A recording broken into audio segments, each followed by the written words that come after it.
బలగం movie అందరినీ ఎంతగా మెప్పించిందో తెలిసిన విషయమే. కానీ బలగం వేణు నుంచి నెక్స్ట్ ఫిలిం ఏంటా అనేది చాలా సర్ప్రైజింగ్‌గా ఉండబోతుంది అని తెలుసు కానీ, ఇంత సర్ప్రైజింగ్‌గా ఉంటుందా అని అనేది మాత్రం మొన్ననే తెలిసింది. అదే ఎల్లమ్మ. ఎల్లమ్మ గ్లిమ్స్ రిలీజ్ అయిన తర్వాత అందరూ సర్ప్రైజ్ అయ్యారు.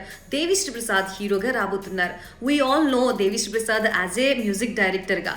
కానీ మ్యూజిక్ డైరెక్టర్ పీక్ స్టేజ్‌లో ఉండి కూడా ఇలా యూటర్న్ తీసుకొని కంప్లీట్‌గా హీరోగా రావాలి అని అనడం బిగ్ టాస్క్ అనే చెప్పాలి. మరి దీనికి దేవిశ్రీ ప్రసాద్ ఏ విధంగా మౌల్డ్ అయ్యారు, ఆయన బిగ్ స్క్రీన్ మీద కనిపించడం కోసం, ఆ ఎమోషన్స్ని పండించడం కోసం ఎంత హార్డ్ వర్క్ చేస్తున్నారో తెలియదు. కానీ ఆ ఎల్లమ్మ గ్లిమ్స్ చూస్తే మాత్రం రస్టిక్ లుక్లో Devi Sri Prasad అద్దరిపోయారు.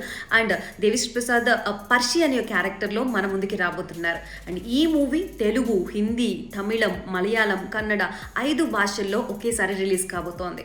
Already as a music డైరెక్టర్స్గా ఉంటూ పీక్ స్టేజ్లో ఉన్నప్పుడే యూటర్న్ తీసుకొని ఇట్లా క్యారెక్టర్స్ ప్లే చేయడము, లేకపోతే మూవీలో అక్కడక్కడ గెస్ట్ రోల్ ప్లే చేయడము, అండ్ ఫుల్ లెంత్ హీరోగా యాక్ట్ చేసిన మ్యూజిక్ డైరెక్టర్స్ కూడా ఉన్నారు.